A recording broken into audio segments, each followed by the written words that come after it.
Students, in the video நம்ம பார்க்க போறது steps, what are the steps to be followed generally in the dissolution process அல்லது நீங்க வந்து amalgamationலயோ absorptionலயோ external reconstructionலயோ dissolution companiesக்கு selling companiesக்கு entries போடும்போது அந்த சம்ம ஸ்டார்ட் பண்ணும்போது நீங்க என்னெல்லாம் procedures ஃபாலோ பண்ணணும் அப்படிங்கறது தான் நம்ம இங்க பார்க்க போறோம். அதுல ஒரு பார்ட் dissolution of the கம்பெனிஸ்க்கு என்னெல்லாம் ஸ்டெப்ஸ் இருக்கு, ஒரு கம்பெனியை கலைக்கிறது அப்படின்னு நம்ம போன வீடியோஸ்லாம் பார்த்துருப்போம்.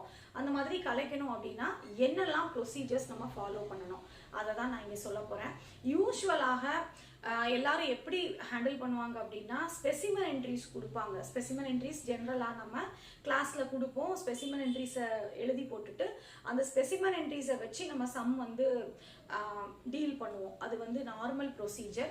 ஸோ நான் கொஞ்சம் வந்து ஒரு வித்தியாசமான ஒரு அப்ரோச் இதில் வந்து பண்ணால் நல்லாயிருக்கும், நம்ம ஸ்டூடெண்ட்ஸ்க்கு கொஞ்சம் நல்லாயிருக்கும்னு நான் நினச்சேன். ஏன்னா நிறைய பேர் வந்து இந்த அமால்கமேஷன்ஸ் அப்சார்ப்ஷன்லாம் போடும்பொழுது கொஞ்சம் வந்து என்ன ஆயிடுறாங்க, ஒன்றும் ரொம்ப பதட்டமாயிடுவாங்க. அப்படி இல்லாட்டி அதில் வந்து இன்ட்ரெஸ்ட் ரொம்ப காமிக்க மாட்டாங்க. ஏன்னா நிறைய விஷயங்கள் வந்து அதில் கொஞ்சம் காம்ப்ளிகேட்டடாக இருக்குது அப்படிங்கிற மாதிரி. அடுத்தடுத்து என்ன செய்யணும்னு தெரியல மேடம், அதுதான் அவங்க நிறைய பேர் சொல்லக்கூடிய கம்ப்ளைண்ட்டு. ப்ராக்டிக்கலாக நம்ம பார்க்குறோம். ஸோ இதுக்கு ஒவ்வொரு சம்ல ஒவ்வொரு மாதிரி இருக்கும் இல்லையா, அதனால அவங்களுக்கு அந்த கான்செப்ட் தெரியாததுனால வெறும் ஜேர்னல் என்ட்ரிஸை நீங்கள் மனப்பாடம் பண்ணினா மட்டும் இதுக்கு வந்து காணாது. ஸோ அந்த கான்செப்ட் அடுத்தடுத்து நம்ம என்ன செய்கிறோம், ஏன் செய்கிறோம், முடிஞ்சது அவ்வளோதான். நீங்களாவே ஜேர்னல் என்ட்ரிஸை போட்டுடலாம். ஜேர்னல் என்ட்ரிஸ் படிக்கிறதுங்கிறது ஒரு பெரிய ப்ராசஸ் வந்து இதில் வந்து உங்களுக்கு ரொம்ப டிஃபிகல்ட்டு கிடையாது. அப்படின்றதுக்காக நான் ஸ்டெப்ஸை மட்டும்தான் நான் இங்கே சொல்ல போகிறேன். ஜேர்னல் என்ட்ரிஸு அப்போ நம்ம சம்மு பார்க்கும்பொழுது சம்மை வச்சே தான் உங்களுக்கு நான் ஜேர்னல் என்ட்ரிஸை எக்ஸ்பிளைன் பண்ணலாம் அப்படின்னு இருக்கிறேன். So no need to study previously the specimen entries. Specimen என்ட்ரிஸை முன்னக்கூட்டியே மனப்பாடம் பண்ணி வச்சுக்க வேண்டிய அவசியம் கிடையாது. ஏன்னா எல்லாருக்குமே அக்கௌண்டிங்குடைய பேசிக் கான்செப்ட் தெரியும். ஸோ அதனால எதை டெபிட் பண்ணணும் எதை கிரெடிட் பண்ணணும் அப்படிங்கிறது நமக்கு தெரியும் இல்லையா. ஸோ அதனால புரிஞ்சு போடுறதுக்கு நம்ம ட்ரை பண்ணலாம். ஸோ பேசிக் கான்செப்ட் தெரியாததுனால தான் நிறைய பேர் வந்து அடுத்தடுத்து என்ன செய்யணும் அப்படின்றது அவங்களுக்கு தெரியல. ஸோ நான் இப்போ ஸ்டெப்ஸ் மட்டும் நான் இந்த இதில் உங்களுக்கு சொல்கிறேன். ரொம்ப முக்கியமான ஒரு போர்ஷன் இது. ஸோ அதனால் ஒரு ஒரு ஸ்டெப்பாக நான் எக்ஸ்பிளைன் பண்ண நீங்கள் கேட்டுட்டே வாங்க. ரைட், இப்போ பாருங்கள். ஸோ ஃபஸ்ட்டு ஒரு சம்மை பார்க்குறீங்க. இதுதான் நான் இப்படி தான் நம்ம ஸ்டோரியை ஆரம்பிக்கணும் இல்லையா. ஃபஸ்ட்டு ஒரு சம் பார்க்குறீங்க. யூஸ்வலாக எதிரார் சாய்ஸில் கொடுத்துருந்தாலும் சரி, அல்லது நீங்கள் வேறு காலேஜோ வேறு யூனிவர்சிட்டியாக இருந்தீங்க அப்படின்னா உங்களுக்கு வந்து அந்த சம்மை வந்து 8 மார்க்லேயோ 10 மார்க்லேயோ எதில் கொடுத்துருந்தாலும் whatever marks it maybe ஒரு சம் கொடுத்துருக்குறாங்க வித் பேலன்ஸ் ஷீட். ஸோ அந்த பேலன்ஸ் ஷீட்டோட ஒரு சம்மை பார்க்கும்பொழுது ஃபஸ்ட்டு நீங்கள் என்ன பண்ணணும் அப்படிங்கிறதான் நான் ஃபஸ்ட்டு சொல்ல போகிறேன். ஸோ சம்மை ரீட் பண்ணுங்கள். ஒரு 2 மினிட்ஸ் எடுத்து சம்மை ஃபஸ்ட்டு ரீட் பண்ணுங்கள். ரீட் பண்ண பிறகு நீங்கள் செய்ய வேண்டிய விஷயங்கள், determine the purchasing company and selling company. So அமால்கமேஷனாக இருந்தாலும் பர்ச்சேசிங் கம்பெனி செல்லிங் கம்பெனின்னு வச்சு தான் நம்ம செய்வோம், அது உங்களுக்கு தெரியும். அப்சார்ப்ஷனாக இருந்தாலும் பர்ச்சேசிங் கம்பெனி செல்லிங் கம்பெனின்னு வச்சு தான் நம்ம செய்வோம். ஸோ எந்த கம்பெனி பர்ச்சேசிங் கம்பெனி எந்த கம்பெனி செல்லிங் கம்பெனி முதல்ல அதை முடிவு பண்ணுங்க. So X limited absorbed by A limited அப்படின்னு கொடுத்துருக்காங்களா, எக்ஸ் லிமிடெட் என்ன கம்பெனி, ஏ லிமிடெட் என்ன கம்பெனி, ஃபர்ஸ்ட் அதை முடிவு பண்ணுங்க. யூஸ்வலாக 90% ஆஃப் த சம்ஸில் வந்து பார்த்தீங்க அப்படின்னா 2 பேலன்ஸ் ஷீட் கொடுத்துருக்கக்கூடிய கணக்குகள் இருக்கு. அமால்கமேஷன்ல அப்சார்ப்ஷன்ல செல்லிங் கம்பெனியுடைய பேலன்ஸ் ஷீட் தான் கொடுப்பாங்க. பர்ச்சேசிங் கம்பெனியுடைய பேலன்ஸ் ஷீட் அவங்களுக்கு அவசியம் கிடையாது. ஸோ எந்த கம்பெனி நம்ம லிக்விடேட் பண்றோமோ அந்த கம்பெனியுடைய பேலன்ஸ் ஷீட் தான் உங்களுக்கு சம்ல கொடுப்பாங்க. நீங்க அதை வச்சு சம்மை ரீட் பண்ணிட்டு எது பர்ச்சேசிங் கம்பெனி எது செல்லிங் கம்பெனிங்கிறத முடிவு பண்ண பிறகுதான் you have to start the sum. சரிங்களா. So determine the purchasing company and selling company. அதுக்கு பிறகு இது வந்து நெக்ஸ்ட் நான் எக்ஸ்பிளைன் பண்றேன். இதுல எக்ஸாம்பிள் 2 எக்ஸாம்பிள் கொடுத்துருக்கேன் பாருங்க. A limited is absorbed by B limited. A limited is absorbed by B limited. So first நீங்க ஏ லிமிடெட பாக்குறீங்க. அப்ப ஏ லிமிடெட் செல்லிங் கம்பெனி அப்படி சொல்லிடக்கூடாது. ஏ லிமிடெட் வந்து யார் அப்சார்ப் பண்றாங்க, is absorbed A limited is absorbed by B limited. அப்ப B limited வந்து யார் அப்சார்ப் பண்ணிக்கிறாங்க, ஏ லிமிடெட். சரிங்களா. So A limited is absorbed by B limited அப்படின்னு கொடுத்துருக்கு. ஸோ பி லிமிடெட் வந்து யார் அப்சார்ப் பண்ணிக்கிறாங்க, ஏ லிமிடெட் அப்சார்ப் பண்ணிக்கிறாங்க. அப்போ எந்த கம்பெனி அப்சார்ப் பண்ணுறாங்களோ அந்த கம்பெனி தான் செல்லிங் கம்பெனி. எந்த கம்பெனி இதில் மெயின் கம்பெனி?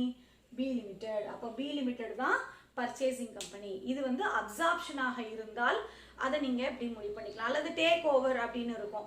அப்படி இருந்தாலும் இதே ஒரே மீனிங் தான். அப்சார்ப்டு, டேக் ஓவர், பை இந்த மாதிரிலாம் கொடுத்துருந்தாங்கன்னா ஒரே மீனிங் தான். சரியா? அடுத்தது பாருங்க. இப்போ பாருங்க, A limited and B limited is amalgamated to form AB limited அப்படின்னு கொடுத்துருக்குறாங்க. ஸோ இது ரெண்டையும் நம்ம வந்து செல்லிங் கம்பெனியாக அஸ்யூம் பண்ணி லிக்விடேஷன் என்ட்ரிஸ் இது ரெண்டுத்துக்கும் நம்ம போட போகிறோம். ஏபி லிமிடெட் அப்படிங்கிறது புது கம்பெனி. ஸோ அதை வந்து பர்ச்சேசிங் கம்பெனியாக நம்ம அஸ்யூம் பண்ணி என்ட்ரிஸ் போடுவோம். ரெண்டு டைப் இருக்குது அமால்கமேஷனில். Amalgamation in the nature of merger, amalgamation in the nature of purchase அப்படின்னு ரெண்டு டைப் இருக்குது. அது வரும்போது நான் உங்களுக்கு சொல்கிறேன். இப்போதைக்கு ஜஸ்ட் நீங்கள் கான்செப்டை புரிஞ்சுக்கிறதுக்காக சொல்கிறேன். ஏ லிமிடெடுக்கும் பி லிமிடெடுக்கும் நம்ம லிக்விடேஷன் என்ட்ரிஸ் நம்ம போட போகிறோம் அப்படிங்கிறது. ஸோ இதை வந்து நீங்கள் முதல்ல இதை முடிவு பண்ண பிறகு தான் சம்முக்குள்ளேயே போகணும். ஃபர்ஸ்ட் முடிவு பண்ணிட்டீங்களா? அடுத்தது பாருங்க. அடுத்தது ரெண்டாவது பார்ட் நீங்க ரீட் பண்ணும்போது பர்ச்சேஸ் கன்சிடரேஷனுக்கான பர்டிகுலர்ஸ் கொடுத்துருப்பாங்க. முதல்ல பர்ச்சேஸ் கன்சிடரேஷனுக்கான பர்டிகுலர்ஸ் உடைய கால்குலேஷன் தான் அடுத்தது நீங்க செய்ய வேண்டியது. என்ன மெத்தட் கொடுத்துருக்குறாங்க அப்படிங்கிறத பார்க்கணும். எதுவுமே சொல்லலை. பர்ச்சேஸ் கன்சிடரேஷன் அமௌண்ட்டு சொல்லலை. கேஷு, ஷேர்ஸு, டிபெஞ்சர்ஸ் இந்த மாதிரி கால்குலேட் பண்ணுறாங்களா அதுவும் சொல்லலை. அப்படின்னா simply you have to detect the assets from liabilities. Sorry, அந்த மாதிரி நீங்கள் வந்து நெட் அசெட் மெத்தடில் நீங்கள் போடணும் அப்படிங்கிறது நீங்கள் உங்களுக்கு அண்டர்ஸ்டாண்ட் பண்ணிக்கோங்க. இதுதான் பர்ச்சேஸ் கன்சிடரேஷனுடைய கால்குலேஷன். ஃபர்ஸ்ட்டு செல்லிங் கம்பெனி எது, பையிங் கம்பெனி எதுங்கிறத டிட்டர்மைன் பண்ணிக்கோங்க. அடுத்தது பர்ச்சேஸ் கன்சிடரேஷன் வந்து என்ன மெத்தடில் நம்ம கால்குலேட் பண்ணணும் அப்படிங்கிறத ரெண்டாவது ஸ்டெப்பாக நீங்கள் ஒர்க் அவுட் பண்ணணும். கால்குலேஷன் ஆஃப் பர்ச்சேஸ் கன்சிடரேஷன் நீங்கள் ஒர்க் அவுட் பண்ணி ஆன்சர் வச்சுக்கணும். சரிங்களா? அதுக்கு பிறகு தான் நீங்கள் லிக்விடேஷன் என்ட்ரிஸே நீங்கள் ஸ்டார்ட் பண்ண முடியும். மூன்றாவது, நம்ம வந்து ஒரு பேலன்ஸ் ஷீட் கொடுத்துருக்காங்க.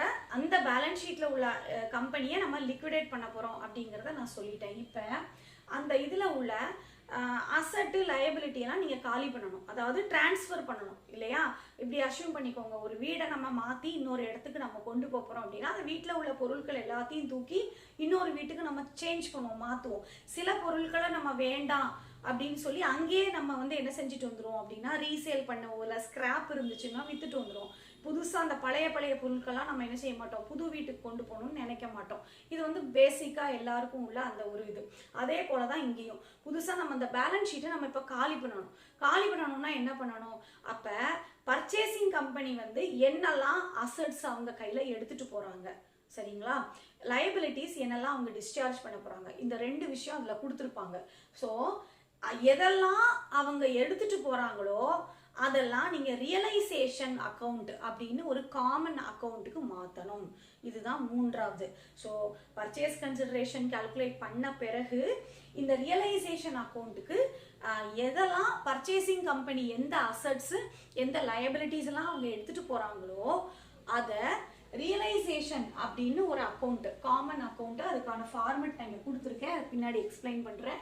ஸோ ரியலைசேஷன் அக்கௌண்ட்டுக்கு நீங்கள் உங்களுடைய அசட்ஸையும் லயபிலிட்டிஸையும் டிரான்ஸ்ஃபர் பண்ணுறீங்க. அப்போ பேலன்ஸ் ஷீட்டில் எதெல்லாம் காலி ஆகிடும் அப்படின்னு பார்த்துக்கோங்க. அசட்ஸ் காலி ஆகிடும், லயபிலிட்டிஸில் கிரெடிட்டாஸ் இந்த மாதிரி லயபிலிட்டிஸ் எல்லாம் போயிடும். சரிங்களா? அப்போ மீதி இருக்கக்கூடியதை நம்ம என்ன செய்யறது அப்படிங்கிறத நம்ம பார்ப்போம். ஸோ அப்போ இது ரெண்டையும் நீங்கள் டிரான்ஸ்ஃபர் பண்ணிடுவீங்க ரியலைசேஷன் அக்கௌண்ட்டுக்கு. இப்போ டிபெஞ்சர்ஸ் இருக்கும். டிபெஞ்சர்ஸை மோஸ்ட்லி என்ன செய்வாங்க அப்படின்னா டிஸ்சார்ஜ் பண்ணி அவங்களுக்கு பணத்தை கொடுத்துருவாங்க. ஏன்னா லிக்விடேட் பண்ண போகிறாங்க, கம்பெனியை என்ன பண்ண போகிறாங்க, லிக்விடேட் பண்ண போகிறாங்க. ஸோ லிக்விடேட் பண்ணும்பொழுது டிபெஞ்சர் ஹோல்டர்ஸ்க்கு, ப்ரிஃபரன்ஸ் ஷேர் ஹோல்டர்ஸ்க்கு, இவங்களுக்கெல்லாம் வந்து நம்ம என்ன செய்வோம் அப்படின்னா பணம் கொடுத்து அவர்களை செட்டில் பண்ணி அனுப்பிடுவோம். ஸோ டிபெஞ்சர் ஹோல்டர்ஸ்க்கான ரூல் என்ன கொடுத்துருக்குறாங்க, கணக்கில் டிபெஞ்சர்ஸ் இருக்கான்னு பாருங்க, ப்ரிஃபரன்ஸ் ஷேர் ஹோல்டர்ஸ் இருக்காங்களான்னு பாருங்க. அவங்களுக்கு என்ன ரூல் சொல்லியிருக்கிறாங்க, டிபெஞ்சர்ஸ் சப்போஸ் ப்ரீமியம்ல ரெடீம் பண்ண சொல்லியிருக்கிறாங்களா அப்படின்னு பாருங்க. ஸோ அவர்களுக்கான அந்த செட்டில்மெண்ட் என்ட்ரிஸ் வரும். நம்ம டிபெஞ்சர்ஸ் இஷ்யூ பண்ணும்பொழுது நம்ம என்ன என்ட்ரி போட்டோமோ அதுக்கான ரிவர்ஸ் என்ட்ரி போட்டு அவங்களுக்கு பணத்தை கொடுத்து அவங்கள செட்டில் பண்ணணும். இது வந்து மூன்றாவது ஸ்டெப்பு. சரிங்களா?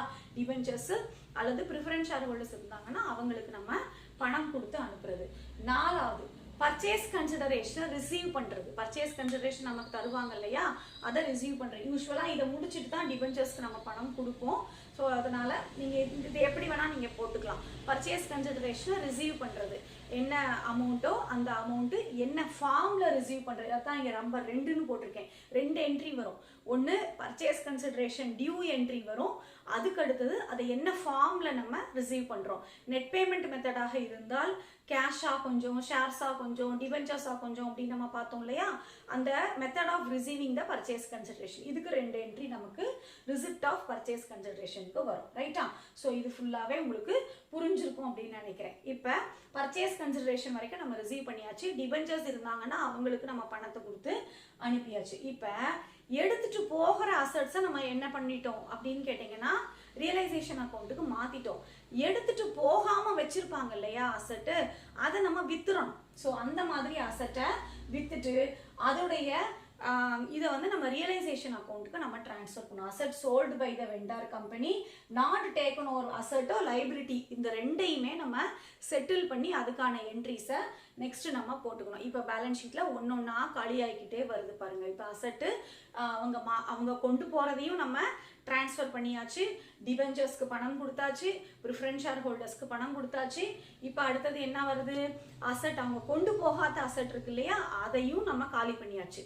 இப்போ மீதி என்ன இருக்கும் அப்படின்னு கேட்டிங்கன்னா இந்த ஈக்விட்டி ஷேர் கேபிட்டல். ஏன்னா ப்ரிஃபரன்ஸ் ஷேர் கேபிட்டல் நம்ம வந்து கொடுத்தாச்சு.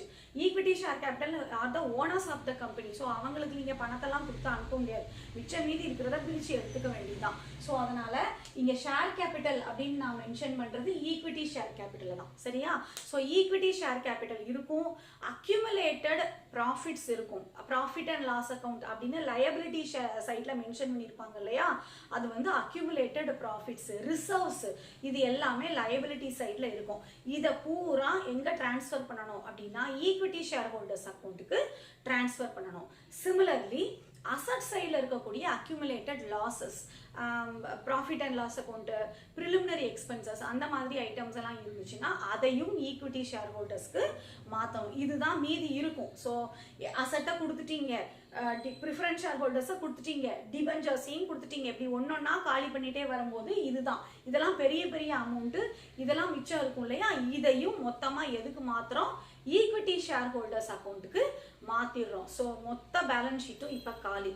இப்போ ரியலைசேஷன் அக்கௌண்ட்டு ப்ரிப்பேர் பண்ணணும். ரியலைசேஷன் அக்கௌண்ட் அப்படிங்கிறது ஒரு லெட்ஜர் அக்கௌண்ட்டு, அதை நம்ம இப்போ ப்ரிப்பேர் பண்ணுறோம். அதை ப்ரிப்பேர் பண்ணுறதுக்கு நீங்கள் என்ட்ரிஸ் என்ன மேடம் அப்படின்லாம் யோசிக்க வேண்டாம்.